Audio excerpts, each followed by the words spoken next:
Muy buenas tardes. Todos los aquí presentes somos hacedores de historias. Historias llenas de sueños, de trabajo, de amor y de superación. Hoy estamos y vamos a estar juntos por un rato más para hacer una necesaria pausa, celebrar una de tantas historias, la nuestra, pero por sobre todas las cosas, para soñar con lo que se viene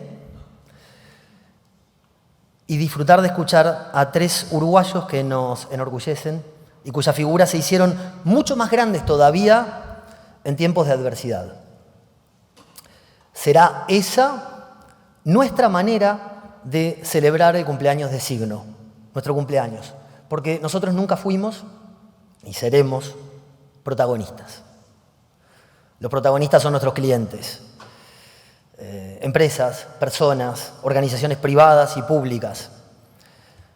Sin perjuicio de ello, algo tenemos que decir de nosotros mismos y ustedes lo sabrán comprender.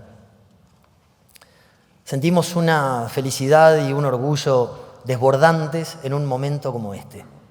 Hace 10 años comenzábamos nuestra historia. Y digo comenzábamos porque si bien aquel día Signo era yo sentado en el living de mi casa y una web que hablaba en plural como si fuéramos un equipo, el proyecto era en realidad sí convertirnos en un equipo que reuniera capacidades para afrontar con solvencia todos los desafíos de la comunicación. Todos. El plan era armar un equipo comprometido, inconformista y profesional, con una absoluta independencia de intereses políticos, filosóficos o religiosos, camaleónico, con capacidad de adaptarse a todo tipo de escenario, de modernizarse, de crecer en la tolerancia y aceptación, y en particular de disfrutar del camino. Lo cierto es que hoy somos ese sueño.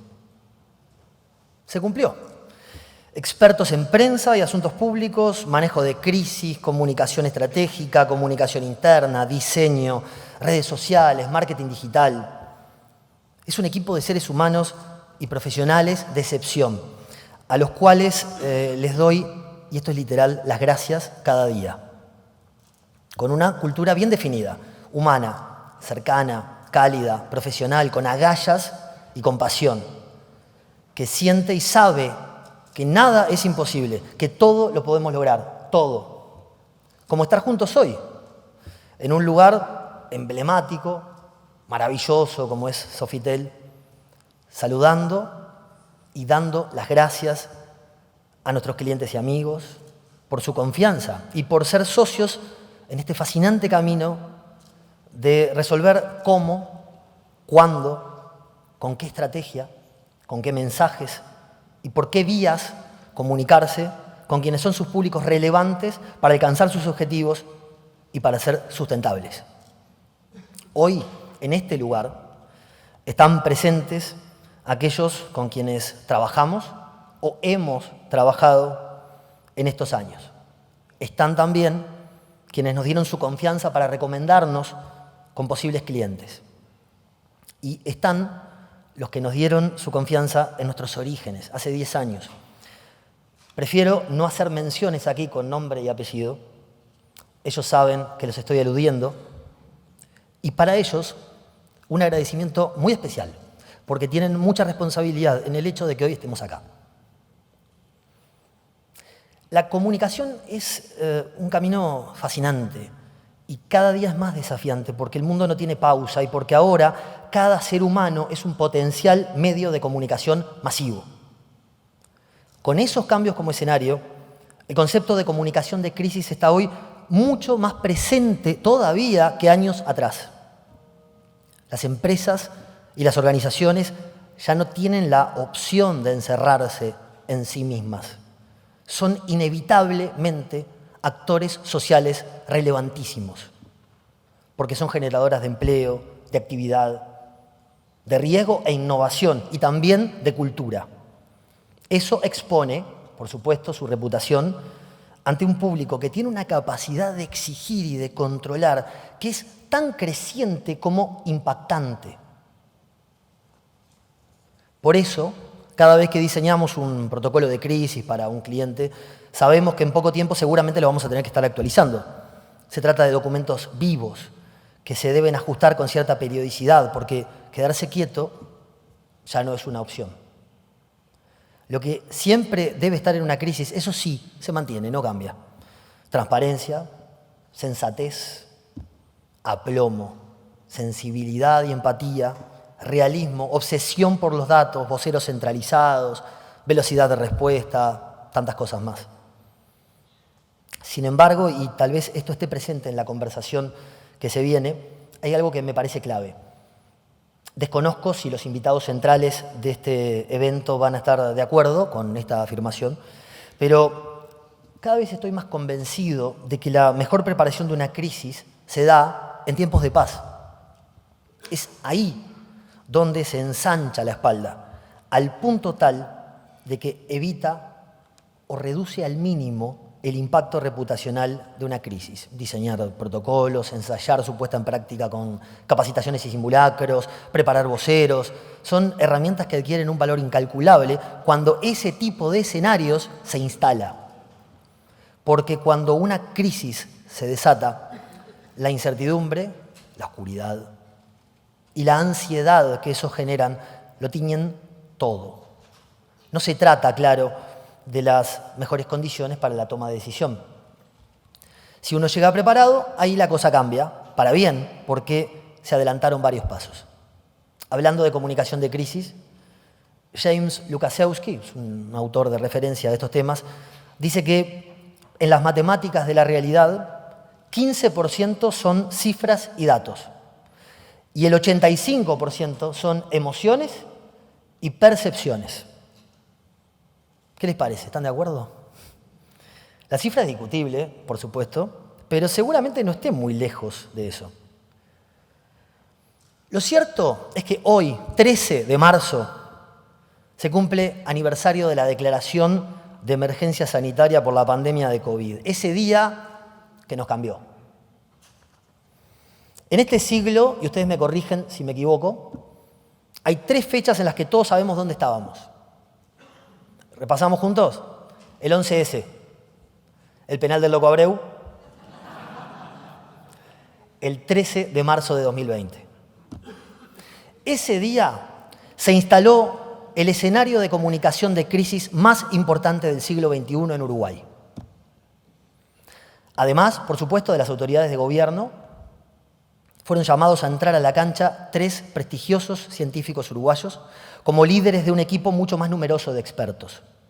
El Grupo Asesor Científico Honorario, el GACH, liderado por Rafael Radi, Henry Cohen y Fernando Paganini, realizó un enorme aporte desde la ciencia para enfrentar la pandemia en Uruguay. Sin embargo, hoy vamos a conversar con ellos sobre la comunicación en la pandemia, una comunicación de crisis.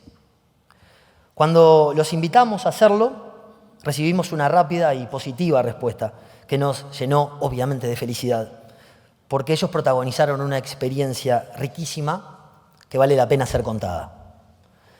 Con esto doy paso a los integrantes del GACH y a Karina Novarese, mi amiga, y una profesional de lujo, quien es la coordinadora de innovación y proyectos de Signo, con quien tengo desde hace un tiempo el placer de volver a trabajar juntos y quien va a moderar este conversatorio.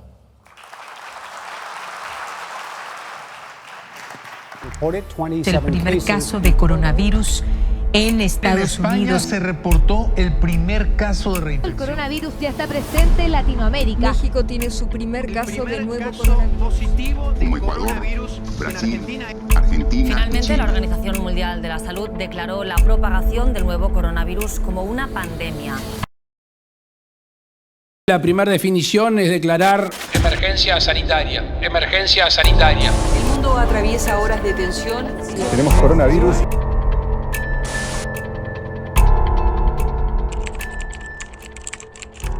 El doctor en Ingeniería Fernando Paganini, profesor doctor Henry Cohen, coordinador del grupo Rafael Radi. Esto es como estar jugando un partido en La Paz a 4.000 metros y estamos aguantando el 0-0. Estamos bastante contentos, pero nos pueden golear en 3 minutos. ¿Por qué si el COVID, que es una enfermedad predominantemente respiratoria, tiene toda esta especialidad? Porque las repercusiones de la enfermedad no podemos pensar que son en un órgano o que son solo físicas. La metáfora de la canilla de la ducha, la pusimos bien fría para evitar que se nos desbordara, quemarnos, digamos, y a partir de allí fue que empezamos a ver si podemos subir un poquito de la canilla y calentar un poco el agua para estar más cómodos. Seguimos 0-0, aunque estamos sufriendo algunos embates del ataque del adversario. Así que hay que resistir y evitar que nos hagan algún gol. Es imprescindible no compartir el mate, ya que la transmisión del virus por la saliva podría generar más enfermos. Que Uruguay está transitando su primera ola de contagios y esa ola de contagios tendremos que trabajar para, ahora sí, aplanar la curva. Hemos comenzado a utilizar el término burbuja. Una burbuja es un grupo que se conecta mínimamente con otros grupos. Nos pusimos entonces a hacer proyecciones. A fin de año llegaríamos al orden de los 1.200 casos nuevos diarios y unas 120 camas de CTI ocupadas. Esto no es una predicción, no se trata de embocarle. Las condiciones pueden cambiar y esperemos que eso ocurra. Los avances científicos y tecnológicos permitieron acceder a logros impensados. Esperamos ansiosamente una vacuna eficaz y segura para controlar la pandemia. Para nosotros y para todos los uruguayos es un orgullo recibir este histórico vuelo. Le damos las gracias por traer las primeras vacunas al país.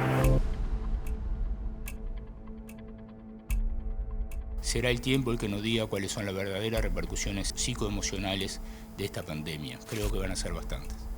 Y un grupo honorario, honorario de honor, honorario de servir a la patria. Aquella canción que tantas veces entonamos. Si la patria me llama, aquí estoy yo.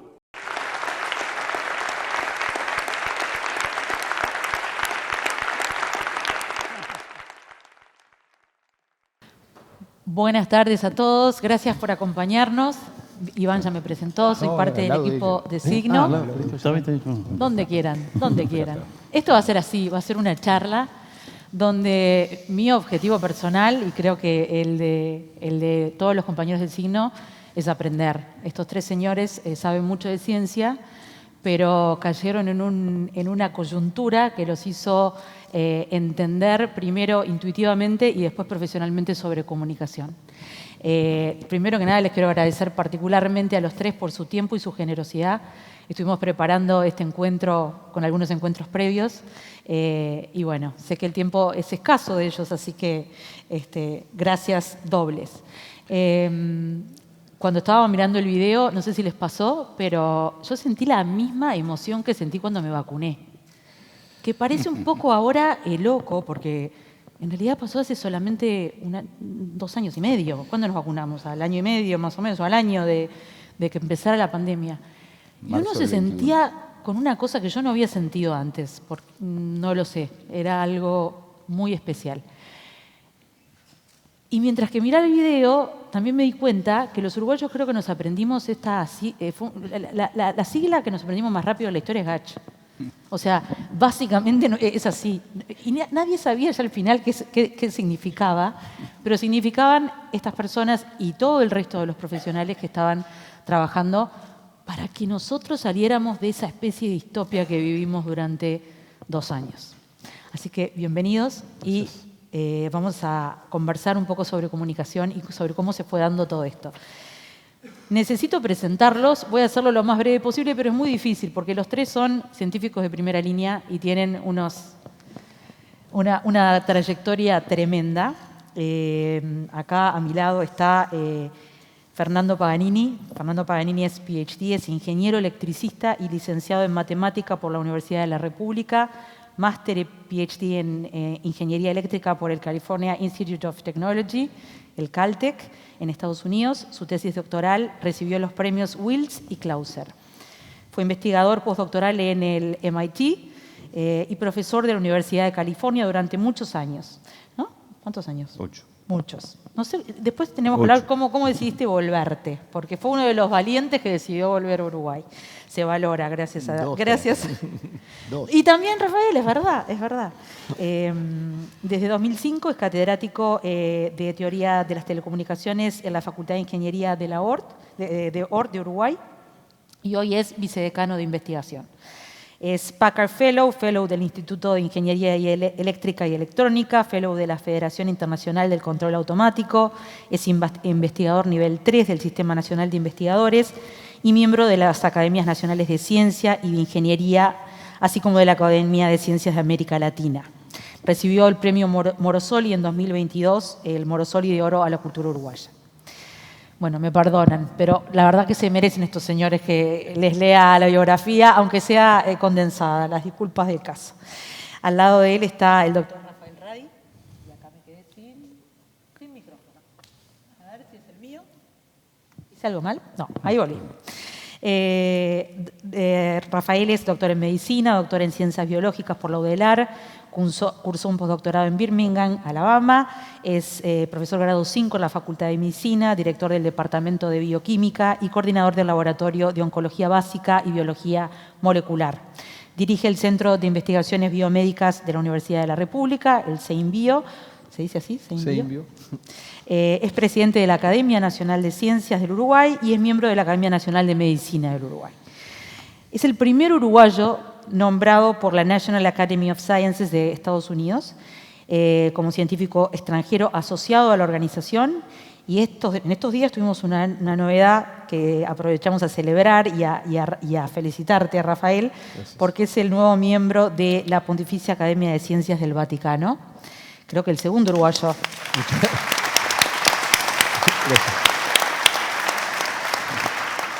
Que por supuesto es un honor impresionante, pero también implica una cuestión científica muy interesante desde los tiempos de Galileo Galilei, como vos contaste.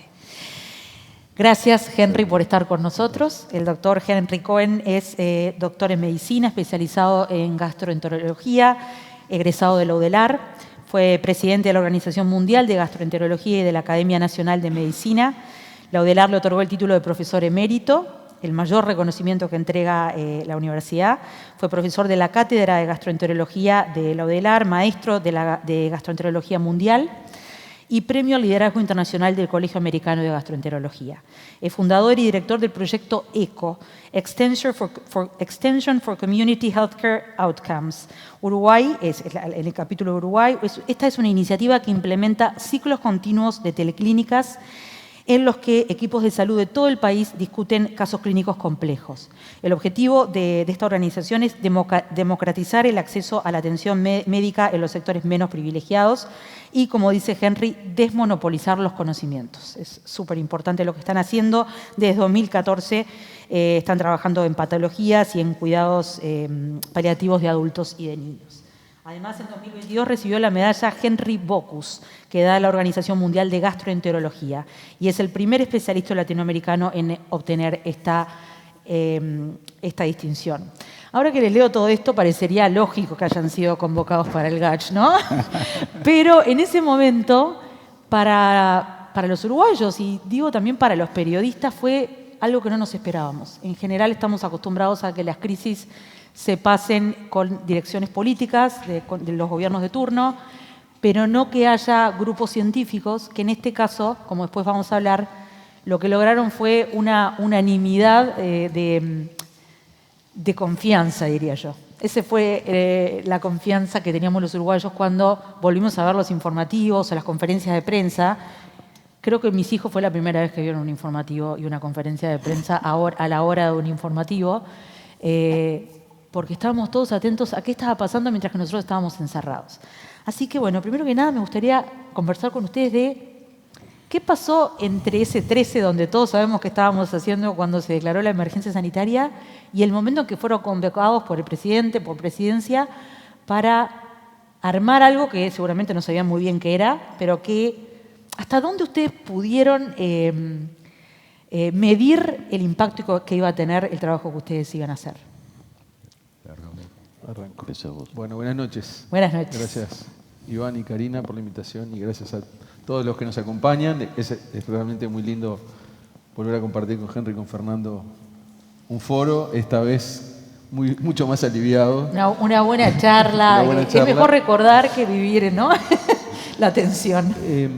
Bueno, a ver, entre marzo y el comienzo de abril del 2020 tanto las academias de medicina, en aquel momento Henry todavía era el presidente, y la Academia de Ciencias, estábamos discutiendo asuntos relacionados a la enfermedad y cómo esta enfermedad ocurría y cómo iba a impactar en la población. Eso eran asuntos de carácter académicos, estábamos tratando de entender de qué iba este virus, empezar a entender la información. Mientras eso transcurría, el Gobierno Nacional me contacta el 3 de abril del 2020 a través de Hugo Odicio, que en ese momento Hugo... Que está por acá, así que lo saludamos, ¿no? Porque sé que fue una pieza muy importante, sí, muy según importante. me contaba Henry. Hugo estaba en la presidencia de AGESIC y en aquel momento, y tuvimos un intercambio donde se hizo un primer planteo de conformar un equipo de trabajo para el procesamiento y el análisis de los datos que iban a empezar a emerger en el transcurso de la epidemia. En lo personal fue una sorpresa absoluta, le pedí tiempo, un par de días para pensarlo. Ahí tuve contacto con Henry y con Fernando, con quienes ya había trabajado en distintos ámbitos durante mucho tiempo y eran personas de absoluta solvencia profesional y personal. Fernando y Henry entre ellos no se conocían en ese momento. Y les dije, mira, este es el planteo, hay que pensarlo muy bien, pero me parece que si logramos pensar un trayecto de la epidemia que se nos viene en términos de cómo irla resolviendo, aportando desde la ciencia, y hay un conjunto de condiciones o requerimientos básicos que el gobierno puede cumplir y acompañarnos, en esas condiciones podemos llegar a agarrar. Y había un elemento muy importante que era que el equipo lo formábamos nosotros. Nadie nos ponía el equipo, sino que el equipo lo armábamos nosotros. Los análisis los hacíamos nosotros, la síntesis y los informes los hacíamos nosotros, y luego sí lo transmitíamos al Poder Ejecutivo y al resto de la población. Pero lo que vos contás, Rafael, es súper importante, porque el planteo original, que, a ver si me anda mi micrófono. Se oye, ¿Sí? se oye. Está bien. El planteo original parecía muy estructurado, ¿no? Que iba a ser solo números, ustedes haciéndolo, bueno, números y toda la parte científica, pero ustedes no iban a tener ¿qué imaginaban en cuanto a su protagonismo a la hora de enfrentar a los medios de comunicación y a la población en general? No sé, Fernando, vos que... de mi parte, poco y nada. Matemático. Yo soy, mi formación no tiene nada de mediático y cuando me llama Rafael para este tipo de cosas me da un poco un susto porque no me imaginaba igual lo que iba a ser esto que ahora vimos, pero sabía que nos iban a usar de oráculo para, bueno, esto se va para arriba de la epidemia, va para abajo de la epidemia, y es difícil no quedar en falso en esta situación. Y vos lo decís ahí en una frase. Esto no significa ser adivino o algo así. Claro, porque nosotros nos mueve un poco de tema, pero evitamos lo más posible justamente decir en 2 semanas va a pasar esto, porque esa es una cosa que una vez le embocás y después le errás una y tu prestigio se va para abajo. Entonces, digamos que mi temor era justamente quedar embretado en predicciones o digamos que trascendían lo que podíamos hacer, porque es difícil predecir estos fenómenos, ¿no? Lo que sí no había previsto era que nos iban a convocar que íbamos a salir tanto con el público en general. Y eso pasó porque al principio, bueno, hubo una especie de iniciativa de, bueno, la gente los quiere conocer, quieren saber quiénes son ustedes, den algunas entrevistas. Nos ayudaron bastante los colegas de Administración de Comunicación de la Presidencia, que los veo acá atrás, y que justamente, bueno, empezar a ver cómo se hacía esto. Pero no era la idea que lo de la conferencia de prensa fue un poco una sorpresa posterior. No sé. Como usted... Si me permitís un poquito, Henry, porque claro. Vale la pena decirlo. Primero, gracias, igual que, como dijo Rafa, a ustedes. También a los compañeros que veíamos miércoles tras miércoles, Álvaro Delgado, Roberto Lafluf, Aparicio Ponce de León y Hugo Odicio, que vinieron hoy y que la verdad que es un apoyo importante. Nos encanta verlo después de bastante tiempo. Pero este señor que tenemos acá a la derecha, que se gana todas esas distinciones, se las gana merecidamente, porque tiene una cabeza impresionante. En esos días que fueron del 3 de abril al 16 de abril, que nosotros fuimos por primera vez a la Torre Ejecutiva a reunirnos con el presidente y este equipo de gente, Rafael nos compartió un documento que todavía él se resiste a hacerlo público, por su modestia, en el cual está todo dicho. lo que iba a pasar, yo creo que un 90% lo que iba a pasar con se la cumplió, pandemia. lo que iba a pasar en los años siguientes. Y además, no está escrito, pero me lo dijo un par de veces, él se tenía fe. Él creía que si nosotros podíamos cumplir con lo que él había preparado en ese documento que había compartido, por supuesto, con Hugo Dicio también en la previa y con algunas personas de tu confianza, creo que de la Academia de Ciencias, el grupo, que todavía no tenía nombre, podía hacer algo que podía llegar a ser trascendente para el Uruguay. Cada uno jugará, no somos los que lo vamos a jugar, pero Rafael tiene una capacidad de sentarse a trabajar con perspectiva que la verdad que nos dejó a todo el camino muy estructurado. ¿Vos dudaste, así como Fernando nos decía, la verdad que daba un poco de miedo ponerse Yo le en dije ese a lugar? Rafael, está escrito en los mails, contigo voy a cualquier lado. Opa, bien. Es verdad, está escrito, él lo sabe Fernando, todo. A Fernando no podía decir nada porque hubiera sido un falluto, porque yo no lo conocía. Lo conocí el 16 de abril, igual que cuando esperaba el ascensor conocí a este señor en la torre ejecutiva, el señor Álvaro Delgado. Yo no los conocía. Claro.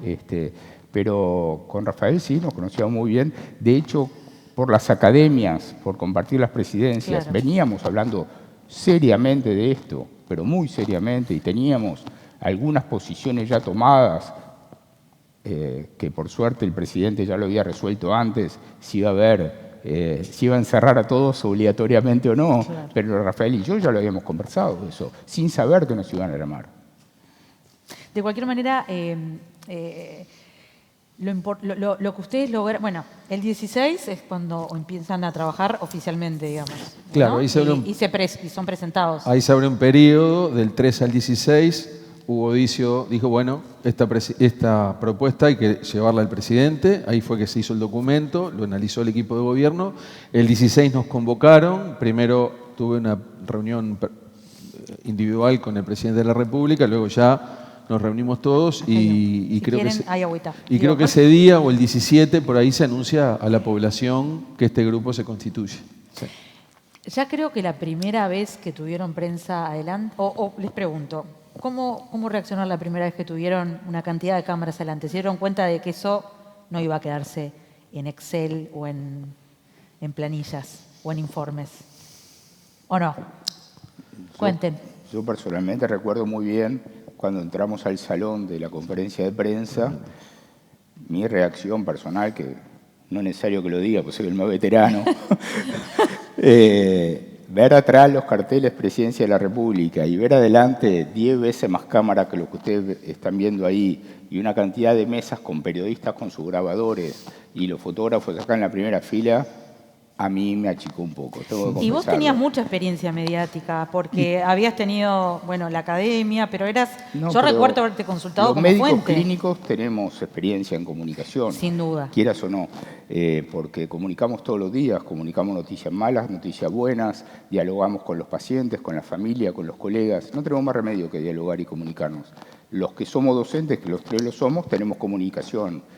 En nuestras clases, en nuestras conferencias, tenemos audiencia, tenemos alumnos.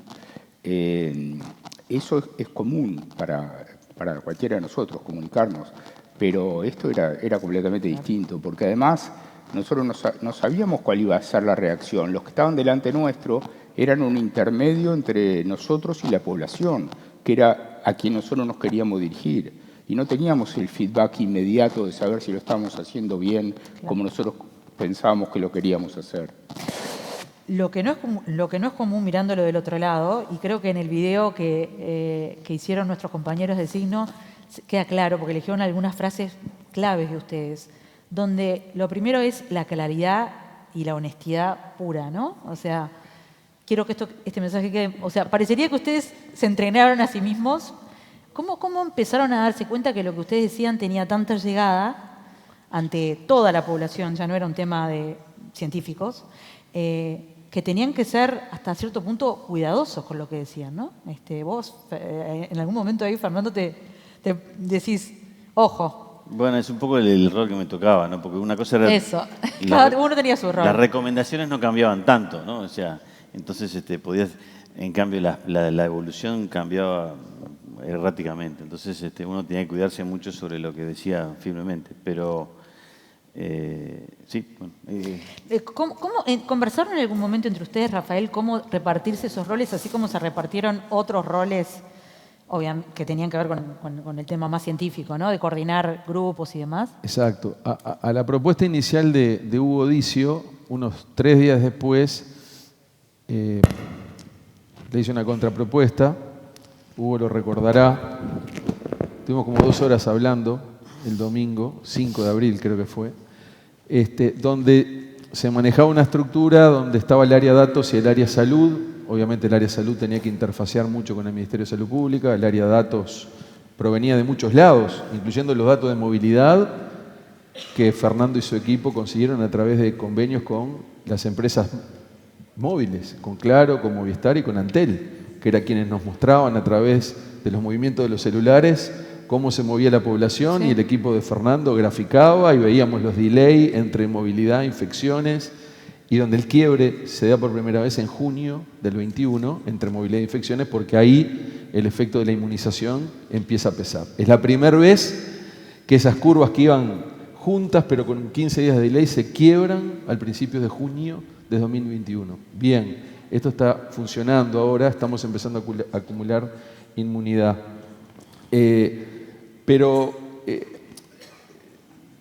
Nosotros inicialmente la idea era transferir informes al gobierno. Esa era la idea, y reunirnos. Pero la prensa y la población empezó a ver como un movimiento. Recuerdo muchos periodistas que nos decían, queremos ver los informes, queremos ver los informes. La verdad que al principio, en el mar de lectura que había que hacer, cada uno de nosotros leyó miles de trabajos en ese tiempo. Era muy difícil pensar en hacer informes con un nivel de sintaxis y de gramática perfecto, porque sabíamos que en el momento que pasaba al dominio público no podía haber una falta de ortografía. Y aquí tenemos nuestro editor jefe, a mi izquierda. A las órdenes. Entonces dijimos, los informes, perdón, solo esta interrupción, los informes siguen estando colgados. Yo, gracias a ellos, los fui a mirar de vuelta. Y la verdad es un laburo impresionante. Científico, 90. Pero de comunicación también. 90, ¿no? Son 90 informes con toda una estructura, porque nosotros éramos 60, entonces teníamos que trabajar sobre una base estructurada. Me acuerdo que las primeras veces cuando los periodistas nos exigían en el mar de esos primeros 2 meses era tipo, y además ahora esto, pero resolvimos que en definitiva, y terminó siendo súper importante, porque eso generó mucha credibilidad en la población. El acuerdo al que habíamos llegado con el gobierno es: hablamos, ustedes tienen los informes antes que nadie y 24 a 48 horas después está el equipo acá de comunicación, se sube a la página web, tal cual. El gobierno honró, nunca, no hubiese sido posible, no lo hubiésemos permitido, pero nunca hubo la más mínima posibilidad de modificar algo. Las cosas que se generaban se presentaban, previa conversación. Eso generó mucha credibilidad externa, interna. También los miembros del GACH somos seres humanos, que tienen ideas, que tienen sentimientos.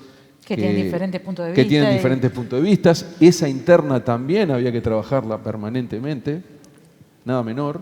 Obvio. Y entonces teníamos toda una secuencia. Los domingos llegan los informes de los subgrupos, el lunes pasan a nosotros y luego los toma Henry, el editor que le hace jefe. la edición final para que los miércoles de tarde los recibiera el grupo Transición, y nosotros empezamos a recibir llamadas de los periodistas todos los miércoles de tarde a ver qué iba a pasar, y luego el viernes se subían al dominio web. Y esa secuencia se cumplió, yo diría que con mucha consistencia durante mucho tiempo. Así que Henry, además de los aspectos de trabajo científico, tuvo mucho trabajo de edición, así como Fernando y su equipo tuvieron mucho trabajo de modelación y simulación y proyecciones. Un comentario más. Creo que el premio de la prensa no era solo los miércoles, ¿no? O sea, lo que aprendimos es que en todo momento uno recibe WhatsApps, invitaciones. O sea, para vos, Fernando, nunca habías pensado que te podían... Para nada. Y la verdad que hubo que dosificar porque si uno atiende a todo el mundo, el trabajo que supuestamente está haciendo no lo hace. O sea, entonces hubo que decir, bueno, cada tanto salimos, hacemos una ronda de prensa. Otra vez nos ayudaron los colegas de presidencia para organizar eso y y decimos, bueno, salimos cada una vez por mes, hacemos 3 o 4 medios cada uno y después nos encerramos un mes y solo informes, porque si no... Sí, claro. Henry, vos que tenías un poco de experiencia con los medios, pero vos mismo acabás de contarnos que sí, dará todo el mundo junto. ¿Cómo, a medida que se fueron dando cuenta del papel que jugaban, que era central, y a medida que se fueron dando cuenta que la gente estaba ávida de información pura y dura, además de bueno, algunos mensajes de aliento, ¿cómo fueron modificando ustedes la comunicación para que, creo que lo hablamos con Rafael esto, para que también tuviera una cuota de esperanza y después hubo estudios, ¿no?, sobre esto. Sí, sí. Contame vos primero cómo lo fuiste viendo y después vos, Rafael, capaz que me contás. Me gustaría contar un poquito cómo organizábamos las conferencias de prensa. Sí. Porque Rafael nos pasaba un primer esqueleto, pero nos decía, ustedes destruyanlo, hagan lo que quieran y digan lo que quieren decir. Pero teníamos un primer esqueleto, lo analizábamos, nos juntábamos, hacíamos un Zoom largo para discutir todo eso. Después teníamos una reunión previa con el equipo sobre todo de comunicación de presidencia para conversar un poquito, pero podían darnos algún consejo general por su gran expertise en comunicación, pero en realidad nunca se metieron en lo que nosotros íbamos a decir. Yo tengo que decirlo personalmente, tenía en casa 2 consejeros de novela porque mis 2 hijos son comunicadores, así que Lucía y Pablo, yo no podía... Hubiera sido tonto. Te daban piques. No, claro, por supuesto. Era muy importante. Y después, cierto, fuimos agarrando un poco la experiencia y sabíamos cuándo era el timing adecuado para una conferencia de prensa. Tenían que ser periódicas, teníamos algo que poder transmitir. El tiempo nos fue llevando a que él informaba lo suyo, yo lo mío. Él hacía el concepto general y el cierre, ¿verdad? Fuimos entendiéndonos con la mirada un poco, ¿verdad? Y igual era un trabajo bastante difícil, pero siempre en la conciencia de que teníamos que ser simples en el mensaje, que teníamos que ser conceptuales, que teníamos que decir siempre la verdad, que era nuestra verdad, que no decíamos que era la verdad absoluta, pero que la gente que estaba del otro lado, que era nada menos que todo el Uruguay, gente igual a nosotros, con las mismas incertidumbres y las mismas dudas, nosotros teníamos que las pocas certidumbres que teníamos transmitírselas de manera que entendieran y la pudieran aplicar. Eso para nosotros era todo lo más importante. En el lenguaje que ellos lo pudieran entender. Evitábamos, en lo posible, palabras demasiado técnicas en otros idiomas que no pudieran entender, como ustedes seleccionaron allí, que yo explico hasta lo que es una burbuja, explicábamos todo. Imagínense, Fernando me tenía que explicar a mí, porque yo no entendía nada de los conceptos de él. Esto que Rafael explicó en 1 minuto de los cruces, quizá haya estado unas horas para explicármelo a mí cómo iba a funcionar.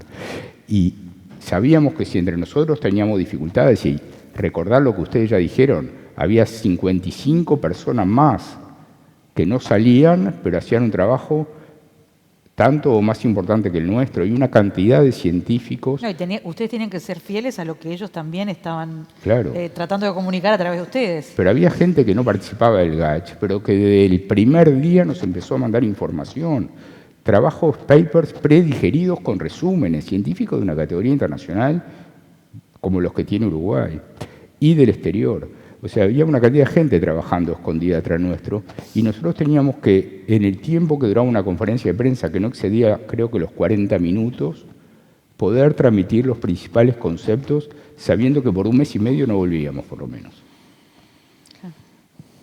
Y lo que decía Fernando, esperando cuándo volvía el GACH. No, pero elegíamos que después de la conferencia de prensa, cada uno iba a un medio, cada uno de nosotros, y con algún mensaje que teníamos para transmitir que iba a ser siempre complementario y relacionado con el de la conferencia de prensa. Rafael, fuiste vos que me contaste y me compartiste ese paper que salió después de la pandemia, ¿no? O cuando estaba terminando, que relaciona, porque a veces uno dice comunicación, ¿cómo pensar en comunicación cuando estamos en un problemón como este? Y sin embargo, fue fundamental.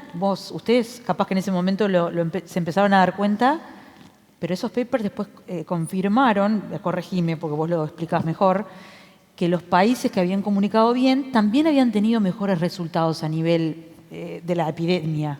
O contámelo vos. Sí. A ver, la sociedad, un colectivo sujeto a una crisis, ya que Iván hablaba de crisis, puede ser crisis climáticas, crisis biológicas. Hay como reacciones emocionales que son complejas. Nosotros mismos tuvimos que estudiar bastante de eso para empezar a entender fenómenos de comportamiento social que a lo largo de 15 meses se fueron dando, porque también inclusive encaramos todo un aspecto comportamental al final, porque también de eso iba una buena parte del éxito. Y hay asuntos que tienen que ver con el enojo. Uno cuando tiene mucha incertidumbre y no sabe qué va a pasar, se puede enojar mucho por frustración, o el miedo, que es otro sentimiento que también inmoviliza mucho. En algunos países se empezó a comunicar desde el miedo. Por ejemplo, se apuntaba al nieto: vos, nieto, tenés cuidado con lo que haces, vas a matar a tu abuelo. Acá hubo intentos al principio. Pero ¿no? bueno, se discutieron y la decisión que se tomó, o la perspectiva que se tomó, que luego se articuló como comunicación con esperanza, fue un poco esa. Es decir, por un lado, la búsqueda de los elementos objetivos y las pocas certidumbres que habían expresadas hacia la población. Bueno, esta es la situación. Pero luego plantear caminos de mitigación posibles en el corto, el mediano y el largo, que es la parte de esperanza. Entonces lo que la gente que hace psicología social muestra es que cuando hay comunicación con esperanza, las chances de que una comunidad camine cohesionada aumentan.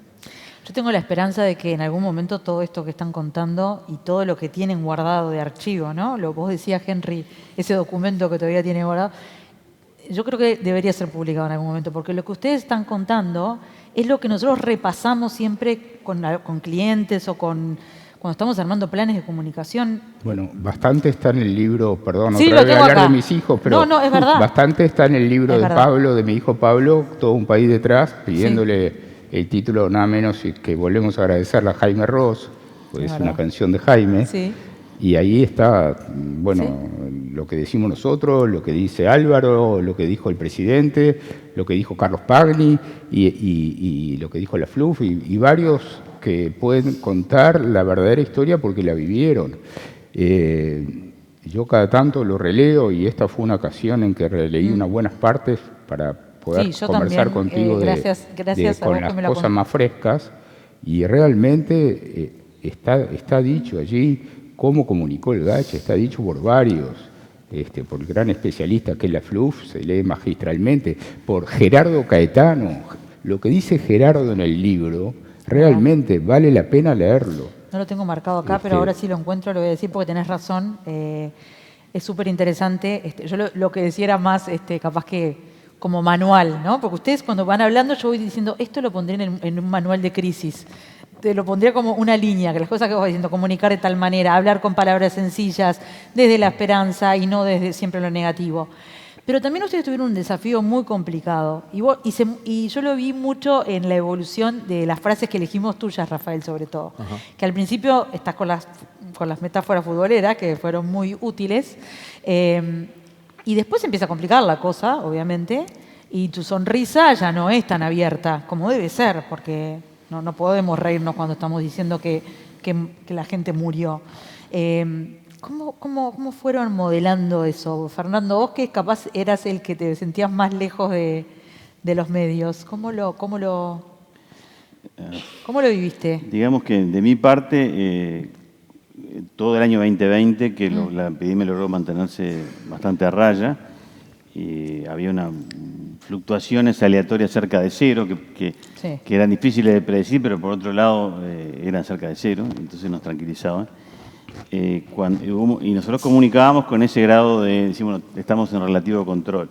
Incluso en algunos momentos eso no fue tan obvio porque hubo un brote en la América Uruguaya y no sabíamos si eso no era el comienzo de una disparada. Incluso internamente en el grupo había gente que decía, ustedes tienen que salir a meter la plancha ya porque se viene la maroma. Nosotros nos pareció que en ese momento no, pero corrimos un riesgo ahí porque nunca se sabía. Corrían un riesgo todo el tiempo. Esa vez le invocamos. Ahora, cuando llega noviembre, diciembre y vemos que la curva empieza a parecerse a la de los libros, ahí, de mi parte, había que cambiar el discurso notoriamente, y ahí fue por eso la primera vez que, y un poco lo tomaron ustedes ahí, que hicimos una proyección. Y si esto sigue así, vamos a 1000 casos, 100 camas de CTI. Quemamos un poco las naves ahí en cuanto a que, porque nos pareció que era el momento de dar el mensaje más claro de que había un cambio de fase y que había un peligro. Eso después pasó. Y, sí. Con los números bastante parecidos, ¿no? Se moderó un poco a fin de año, por suerte, un poco gracias a la respuesta que hubo y a las medidas que se tomaron también. Pero sí, no se cumplió mejor, no se cumplió un poquito mejor de lo que era, pero decidimos que, por eso yo dije, no se trata de invocarle, ¿no? Porque era más que nada que se trataba de caer en la cuenta de lo que podía pasar si no hacíamos nada, ¿no? Sí, ese moderar que vos decís es la clave de ir adaptando la comunicación. Ustedes al principio capaz que lo hicieron intuitivamente, pero después sabían que era una parte fundamental de su trabajo, el cómo comunicarlo, ¿no?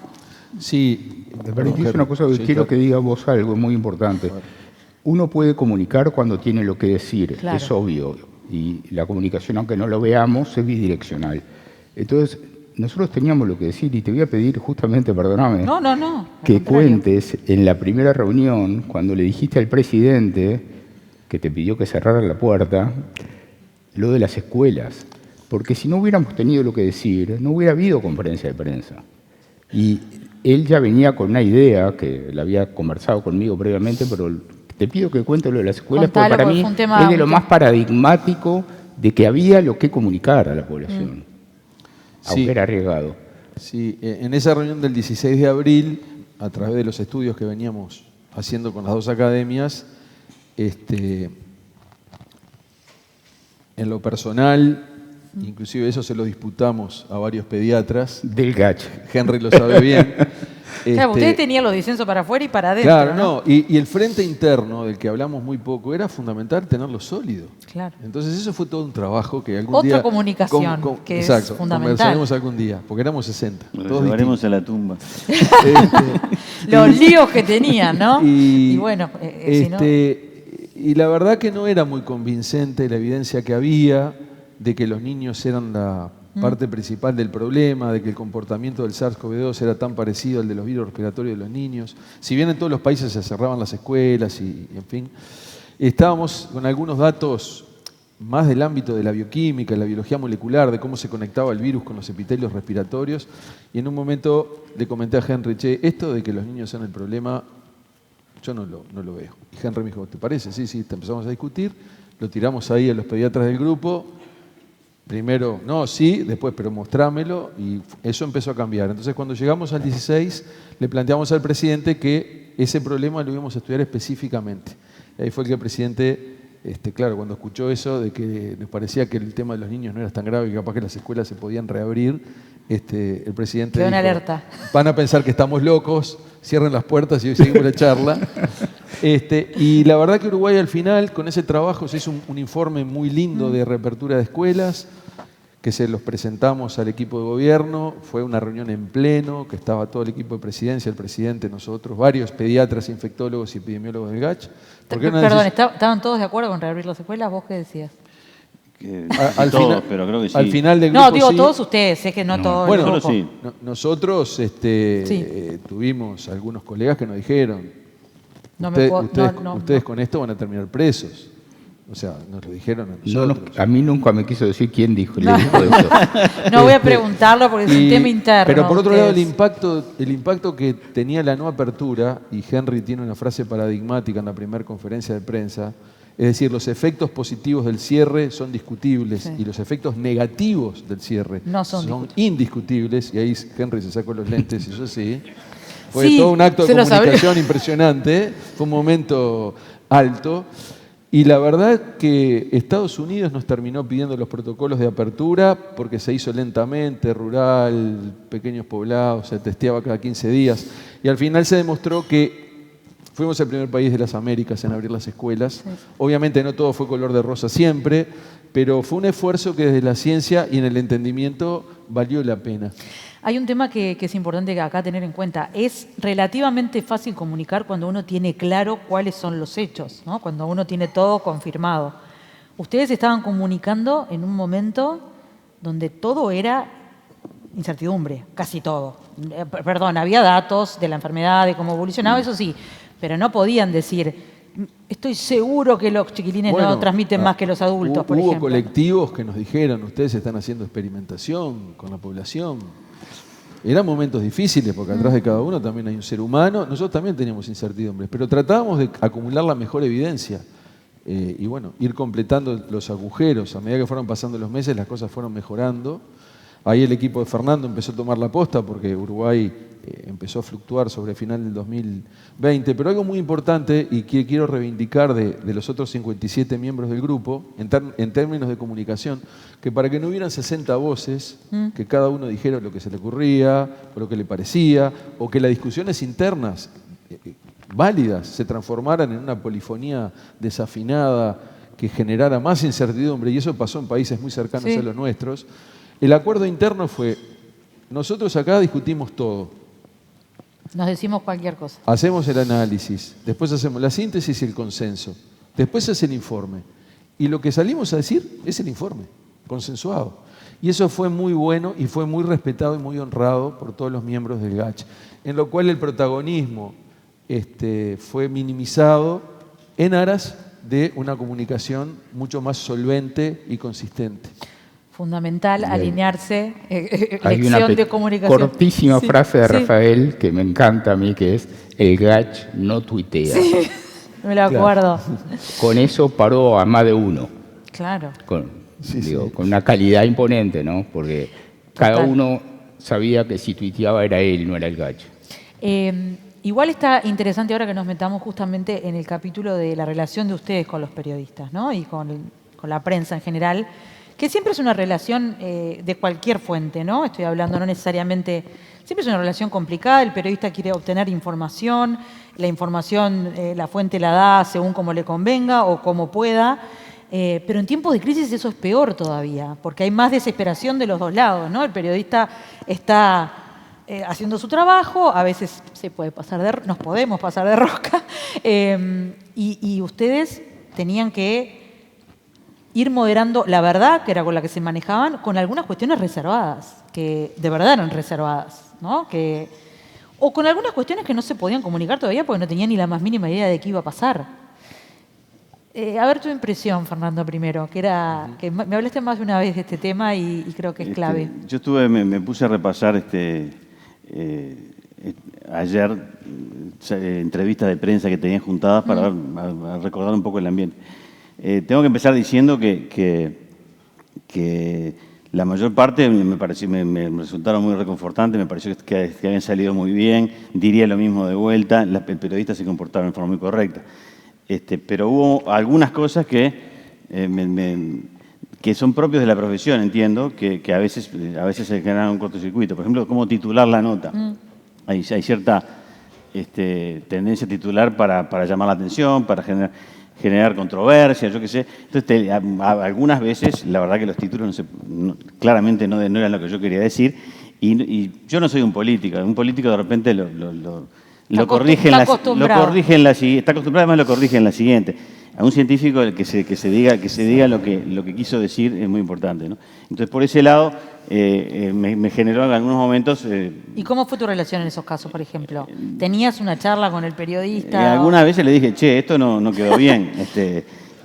Pero más bien... Así con esa tranquilidad. Sí, yo qué sé. No usé epítetos raros. Tiene muy buen humor, Fernando, me parece. Pero lo que sí, cerré la canilla, empecé a no contestar los WhatsApps. O sea, a fulano de tal no le contesto los WhatsApps. Muy bien. O sea, pero bueno. A todos nos ha pasado, estabas en tu derecho. Lo otro que yo veo es el tema de la reserva que vos preguntabas.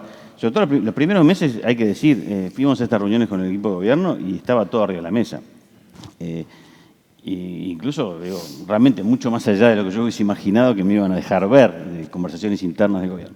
Entonces, la contraparte de eso era que necesariamente teníamos que mantener una reserva razonable de lo que estábamos escuchando. Más allá de que después de nuestros informes sí teníamos la libertad de comunicar. Entonces, ese manejo fue complicado. Yo hablo de reserva por responsabilidad, ¿no? Más que nada, no tanto por secretismo. Bueno, pero porque creo que los informes lo que mostraron fue esa es otra lección, ¿no? La transparencia que ustedes mostraron con los informes. Pero transparencia con lo nuestro, no con lo ajeno. Claro, no con lo ajeno, exacto. Y eso por un lado. Y por otro lado, el tema de la discusión interna que Rafael ya hizo mención. Muchos temas no sabíamos bien cuál era la verdad, debatíamos internamente en forma, de distintas posiciones, y no era momento, ese momento intermedio, para que salieran 5 versiones en los medios. Entonces había que llamarse silencio hasta no tener ese acuerdo. La mayoría de la gente lo respetó. A veces hubo filtraciones Eso te iba a preguntar. que generaron un poco de ruido, ¿no? ¿Cómo manejaron, Henry, porque vos comentabas, Rafael, esto también un trabajo a la interna, ¿no? Que significó también mucha generosidad de todos los científicos que estaban trabajando, pero que no ponían la cara. Para bien y para mal, porque también se salvaron de todo esto, ¿no? Pero, ¿cómo manejaron ustedes eso, los disensos y las filtraciones? ¿Recordás alguna que te haya complicado? Los disensos internos los manejamos discutiendo. Y en alguna situación muy difícil estaba ese acuerdo de que las decisiones eran de nosotros tres. Y alguna vez tuvimos que tomar decisiones nosotros tres. Más sobre el final, cuando los casos empezaron a aumentar. De las filtraciones no me acuerdo, no sé por qué. Me vino como una amnesia selectiva. Muy bien. Pero digamos no hay que ser rencoroso. Pero el periodismo científico es una especialidad. Sí. Y Uruguay tiene pocos periodistas científicos y, bueno, la más connotada ya estaba retirada de la práctica, lamentablemente. Y los otros tuvieron que aprender sobre la marcha. Y bueno, aprendieron mientras nosotros aprendíamos algunas cosas. Así que sabíamos comprender que estaban estudiando y que hacían el máximo esfuerzo. Y sabíamos comprender que era el trabajo de ellos llamarnos y pedirnos. Y ellos, si entendían o no, que nosotros no podíamos atenderlo siempre, era un tema de ellos, no un tema mío. Yo ya tenía bastante con la responsabilidad que habíamos asumido. Pero la buena comunicación entre nosotros era, está llamando fulano, WhatsApp, está llamando fulano. Los datos. Sí, ya me llamó a mí, en general empezaban por él, después se iban por alguno de nosotros. Y iban siempre a tener la misma respuesta, no y no. No, pero eso que parece de sentido común es fundamental lo que decís. O llama a Aparicio, que es el que da las entrevistas, Aparicio Ponce de León, que hizo tremendo trabajo y puso la cara fea. El estar alineado entre ustedes, que parece una tontería, las organizaciones es muy difícil. Ustedes no eran una organización, pero eran un colectivo. Y a veces no hay una buena comunicación y evidentemente cuando sale en una crisis lo que sale también está complicado. Rafael, ¿cuál es el momento más tenso que vos recordás? Para vos particularmente, no necesariamente de comunicación, pero que a vos te dijo... No, el momento más difícil, obviamente, fue el momento que acompañó el Blindemos Abril. No tengo ninguna duda de eso, porque era un momento difícil para el país. Ahí teníamos una carrera que era la velocidad de inmunización por la vacunación, pero una cepa muy contagiosa que había entrado y que había un delay, un tiempo, hasta que empezaran las vacunas a funcionar y ese desacople, movilidad, infecciones. Entonces ese fue un momento muy difícil para todos, para toda la sociedad y también para el equipo, porque también dentro del equipo, lo que nosotros no nos podíamos permitir como GACH era una fractura. Claro. Eso era el único escenario que no podía ocurrir porque iba a ser un papelón hacia la sociedad e íbamos a dinamitar un proceso que había sido muy virtuoso. Una pérdida de confianza que era lo que habían construido. Entonces, los acuerdos internos a los que siempre llegamos se hacían con un trabajo interno importante. Y ese fue un momento difícil donde había miradas divergentes. Y ese fue un momento para los coordinadores en particular muy estresante, porque aparte se acompañó de una ola que fue importante y fue muy impactante. Sí.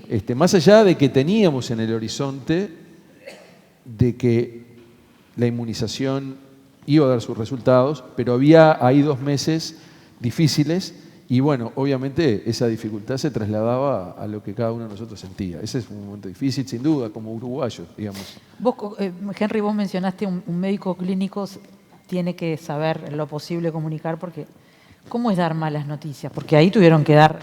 No eran buenas, por lo menos. No era lo mismo que cuando veníamos conteniendo y Está buena la pregunta, interesante, porque yo creo que el principal concepto que tiene que tener un clínico para transmitirle una noticia, cualquiera sea, a un paciente, es no creerse más que él, no ser paternalista, saber que hoy es él, pero mañana puede ser un familiar mío o yo mismo. Entonces, decir, ¿cómo quisiera yo que me lo dijeran? Primero la verdad, pero con empatía. Y eso es el resumen sintético y adecuado. Los días que Rafael decía fueron los más difíciles, fueron para mí los que menos dormí. Pero hubo otro tiempo difíciles, que sea más en lo personal, porque cada uno tiene otro momento, porque siente las cosas distintas.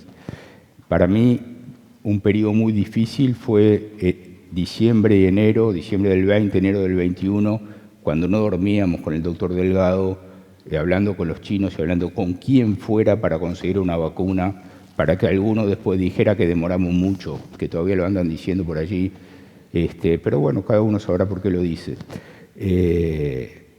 Y empezamos un proceso que fue virtuoso de vacunación, ejemplo a nivel internacional. Y después hay una noche que para mí aúna todo lo mejor y mucho de lo peor que me tocó vivir, que es lo que ustedes mostraban en el video la noche del homenaje. Porque el homenaje fue de lo más emotivo, como se ve en las caras de nosotros y del presidente, pero en la entrada y en la salida vivimos de lo peor, con agresiones a nosotros y a nuestra familia por gente que no vale la pena ni nombrar. Entonces, en una noche se juntó y en poco rato los sentimientos más extremos. Y en lo personal son las cosas que recuerdo. ¿Para vos, Fernando? No, porque no se habla mucho, pero la verdad que las noches sin dormir es lo que yo imaginaba. Si uno estaba preocupado en la inconsciencia que teníamos cada uno, ¿no? De estar encerrados, o más o menos encerrados por propia voluntad, pero en el caso de ustedes, la responsabilidad llega un momento que te aplana, ¿no? Sí, bueno, ya que mencioné un poco la etapa de fin del 2020, donde un poco el rol nuestro era dar la voz de alerta, tanto internamente en el GACH como al grupo de gobierno, como a la población. Entonces, estábamos como a 4 manos tratando miren que ahora sí. Ahora se complicó. Y bueno, creo que se entendió, pero hay un tiempo para comunicar ese mensaje y ese tiempo fue de mucho estrés para nosotros. También, bueno, por supuesto, el momento ese de abril nos participamos de la misma angustia de todo el mundo. Y nosotros también teníamos, tratando de estimar cuándo la vacuna iba a lograr lo que queríamos y nos faltaban 2 meses y era una lástima enorme porque decía, bueno, de repente ahí entramos con la discusión si hay que cerrar más 2 meses o no, todo eso, bueno, eso lo vivimos con mucha angustia. Y también hubo momentos aleatorios que no vale la pena nombrar de angustia generada por hechos específicos. Hechos de que alguien dijo algo, que te llaman, que no sé qué, pasás todo un día dedicado no al tema de fondo, sino a lo que se dice sobre el tema de fondo. Y un poco ahí entra el tema de la... Y también las redes sociales, toda esta especie de amplificador que hay. Todo el barullo. Sí, Rafael. No, quiero decir algo ya que hablamos de comunicación, una frase que me quedó, así como lo de las escuelas de Henry, que los efectos positivos del cierre eran discutibles y los negativos eran indiscutibles. Fernando, en la conferencia de prensa de diciembre, planteó un concepto que viene de la ingeniería de control de sistemas, que es respetar la inestabilidad.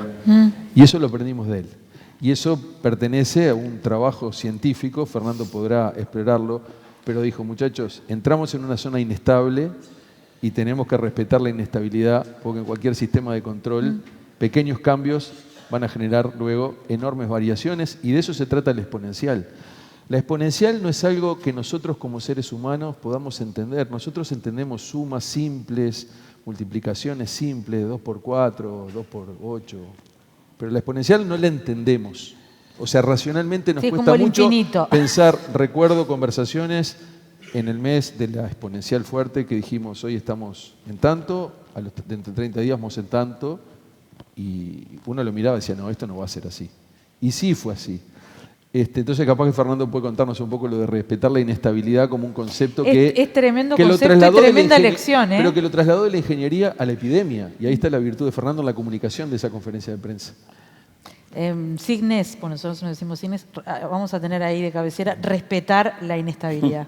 Es muy importante, todos los que tienen que tomar decisiones todo el tiempo y también decisiones de comunicación. Y poner Fernando Paganini abajo. Sí, por favor, con la fuente siempre. En realidad yo se la robé a otro.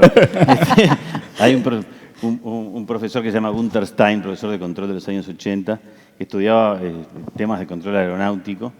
Y incluso también dio una conferencia muy famosa en la cual aplicó esos conceptos por un lado, a un caso de un aeronáutico, de un avión que se había caído por pequeñas variaciones. Ahí aparece justamente cuando el sistema sin control es inestable, con control lo podés estabilizar hasta por ahí nomás. Es un poco el mensaje. Sí, podés estabilizar un sistema inestable, pero no te la creas mucho. Y el otro ejemplo que documentaba con mucho detalle era Chernobyl. Chernobyl habían desconectado el controlador para hacer una prueba manual y se les fue todo. Y la inestabilidad se los comió. Bueno, por suerte a nosotros la inestabilidad no nos comió, pero en gran parte también gracias al trabajo de ustedes. Estaba leyendo un informe de Cifra que estudió la recepción de la gente con respecto al trabajo del GACH. 9 de cada 10 uruguayos aprobó el trabajo del GACH. No encuentro casi ningún tema en que 9 de 10 uruguayos estén de acuerdo. Bueno, creo que ninguna población esté de acuerdo en 9 de cada 10. Y lo importante cuando uno ve ese estudio es que también esto es entre los partidos. En general tenemos visiones diferentes según nuestras ideas políticas también. Y en este caso creo que los uruguayos también estuvimos a la altura de comprender que esto era un tema de Estado. Y que le había tocado a un gobierno, pero a cualquier gobierno que le hubiese tocado, y ojalá hubiera reaccionado convocando un grupo de científicos, bueno, eso era lo que pasaba. No pasa mucho en Uruguay, no sé cómo lo analizan ustedes, y con eso voy cerrando, porque ya sabíamos de antemano que podríamos hablar 3-4 horas de esto, pero bueno, queremos respetar el acuerdo con ustedes y que también ustedes puedan brindar con nosotros. Pero, ¿cómo vivieron ustedes eso de por un lado ser los representantes de la ciencia en un país que es muy político? Sí, y de hecho aprovecho que está Ricardo Ehrlich, querido amigo, colega, que en su momento Ricardo era, creo, presidente del Frente Amplio. Ricardo, vos me recordarás. Y así como estaba la construcción y el apoyo pleno desde el Gobierno Nacional, también desde la oposición se nos expresaba el apoyo al proceso. Y eso para Uruguay fue definitivo. La partidización de la pandemia hubiese agregado un factor de riesgo, como sí ocurrió en Brasil, como sí ocurrió en Estados Unidos. Entonces eso habló del mejor Uruguay que nos convocó, y fue muy bueno para nosotros, como equipo, saber que, como decía Henry, todo un país detrás, y era muy importante en ese accionar. Así que bueno, yo en ese sentido creo que la experiencia que después resultó tomada por muchas revistas internacionales e instituciones fue una experiencia que creo que vale la pena, lo útil de ahí para el futuro, y que hay cosas que son del país, y que en esto teníamos que salir todos, y después sí podemos discutir de lo que queramos, pero ahí estaba jugando la Celeste y era un poco de las metáforas futbolísticas, esa era una bastante buena. Esa fue una muy buena estrategia de comunicación. ¿Me permitís agregar algo? Porque ya que habla de Ricardo, que podría contar alguna anécdota en la cual se me acercó a decirme, mirá que estamos a las órdenes, solamente decime qué precisás, y le dije algo y en 24 horas estaba resuelto. Él capaz ni se acuerda, después te digo.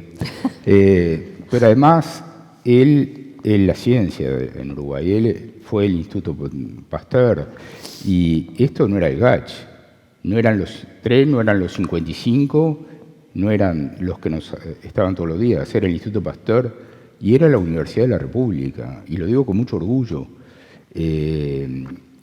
Todos somos formados en la Universidad de la República, gran parte de los integrantes del GACH eran y son docentes de la Universidad de la República, y hubo otras instituciones que también participaron y que demostraron que Uruguay estaba a la altura a nivel científico. Entonces, yo aprovecho que hay alguno por acá que se acuerde que tienen que seguir apoyando la ciencia, porque si yo tengo que darle un mensaje...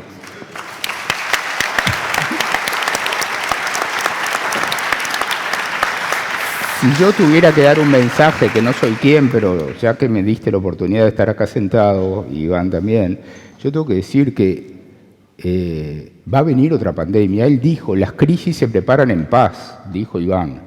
Y yo estoy completamente de acuerdo. Es el momento de preparar la próxima pandemia. No sé cuál va a ser, pero si no la preparamos ahora, toda la ciudadanía no le va a perdonar ni a los políticos ni a los científicos. Hay que empezar a preparar la próxima pandemia. Ese es Deberíamos clave, estar siempre preparando la próxima crisis, Fernando. Yo voy a meter otra púa que no sé si es el momento, pero... Mete púa. Yo creo que bueno, ese tema de que no nos ponemos de acuerdo el 80% en casi nada es un poco artificial, fogoneado por la forma que se hace política y también por los medios que buscan la diferencia, la controversia, que es lo que ven. En muchísimos temas estoy seguro que nos sentamos y no le ponemos color político y estamos muy de acuerdo 80% de la gente. Lo que pasa es que aquí hubo una emergencia, una crisis que obligó, disciplinó a todo el mundo, no, acá no podemos hacer lío, acá vamos a buscar el acuerdo y se encontraron ese acuerdo. La pregunta que me hago es si no se podrá, sin esa amenaza, el revólver en la cabeza, no lograr el consenso de ese tipo en otros temas. Creo que es una pregunta que nos hacemos todos los uruguayos. Yo creo que hasta el día de hoy Henry sospecha que voto yo y que vota Fernando. Fernando sospecha que vota Henry, que vota yo. Pero ninguno sabe exactamente que vota el otro porque ese no era el motivo de nuestra misión. Ese es lo único que comparto algo con ustedes, porque toda la vida me han preguntado. Siempre los periodistas le preguntan qué votan y en general yo jamás lo dije y he votado muy diferente. Hasta que una vez fui con mi hija a votar y contó el color de la lista. Pero bueno, fue eso absolutamente anecdótico y he cambiado con el tiempo. Tampoco pero sí nos preguntó el gobierno. No, tampoco. Eso fue muy importante. Tampoco. Tengo que cerrar porque tengo muchas más preguntas, pero bueno, este fue el acuerdo. Dejar esto planteado para que capaz les sirva a ustedes en sus experiencias personales, en sus empresas, en sus proyectos. Y bueno, construir a partir de ahora. Lo dijo Henry, lo dijo Fernando, lo dijo Rafael. Lo que pasó nos tiene que servir para que cuando pase de vuelta, ya sea igual, parecido o similar, sepamos cómo encararlo. Ustedes obviamente desde la comunicación lo van a saber y nos dejan muchas enseñanzas, capaz que sin darse cuenta, pero que terminaron siendo fundamentales a la hora de pasar estos 2 años que se pasaron lentos y rápidos al mismo tiempo, si eso es posible, y que hoy pensaba, hace 4 años de la emergencia sanitaria y parece mucho más y al mismo tiempo uno se imagina como que está ahí en ese 13 de marzo. No sé si a ustedes les pasa lo mismo. Quiero agradecerles infinitamente el tiempo, la generosidad y bueno, el que estuvieran con nosotros. Sé que no están saliendo ya como grupo, pero para nosotros fue invaluable poder conversar con ustedes. Así que un aplauso enorme para ustedes.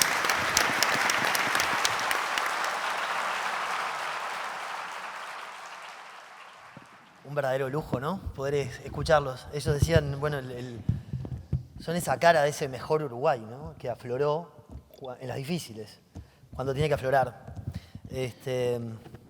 Gracias, muchas gracias a Rafael Radi, a Henry Cohen, a Fernando Paganini, por este tiempo lleno de valor, lleno de conocimiento y experiencia y de conceptos que aún a quienes nos dedicamos de lleno a estas actividades nos hace pensar.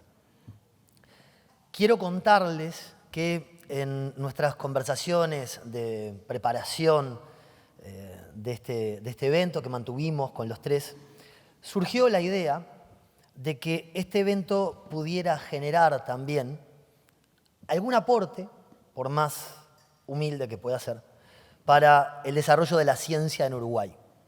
Un poco en línea con esas púas que expresaban y que se escucharon en estos últimos minutos en particular. Por este motivo, nosotros queremos invitar a los presentes y a quienes nos van a ver a través de la filmación completa de este evento que vamos a publicar en YouTube, a que puedan hacer alguna contribución para, en este caso, la Academia Nacional de Ciencias del Uruguay. Para poder contribuir, ahí ven en pantalla, en las imágenes, les pedimos que contacten a Jimena Rodríguez, quien es la secretaria administrativa de la academia a través de ese mail que ven proyectado. Allí, ante su consulta, ella les va a indicar cómo pueden realizar las donaciones. Como puntapié inicial, porque creemos que así corresponde, Signo ya depositó 100.000 pesos como colaboración a la Academia Nacional de Ciencias. Sabemos que con esto no vamos a mover la aguja de la ciencia en Uruguay, pero para nosotros esto implica un muy feliz esfuerzo y estamos muy orgullosos de hacerlo. Ahora sí les quiero agradecer a todos los presentes por estar.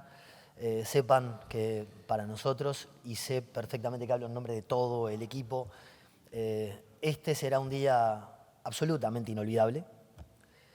Y los invito a todos ahora sí a pasar al lobby del hotel, quedarnos un ratito más, compartir una copa y conversar para festejar por los próximos 10 años que empiezan hoy. Así que muchas gracias a todos. Gracias.